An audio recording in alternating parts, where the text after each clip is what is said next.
আমরা আমাদের প্রকৃতিকে যেভাবে ধ্বংস করি, ঠিক তদ্রূপভাবে প্রকৃতিও আমাদের উপর প্রতিঘাত সৃষ্টি করে।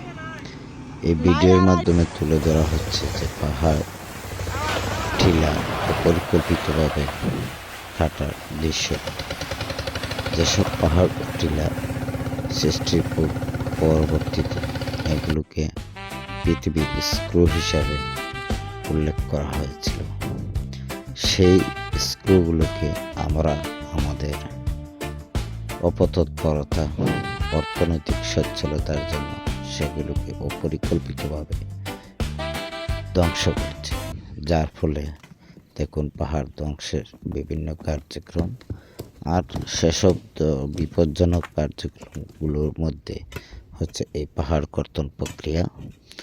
এসব প্রক্রিয়ায় পাহাড় হতে পাথর সহ অন্যান্য খনিজ উপাদান তুলতে গিয়ে আমরা আমাদের জীবন ঝুঁকিতে ফেলি। তারই মধ্যে আপনারা দেখতে পাবেন এই ভিডিওতে কতটুকু ঝুঁকির মধ্যে দিয়ে একটি পাহাড় কর্তন করা হচ্ছে, আর পাহাড় কীভাবে নামতে আসছে আমাদের দিকে। অতএব যারা এই কাজটি করেন তারা অত্যন্ত সতর্কতার সাথে।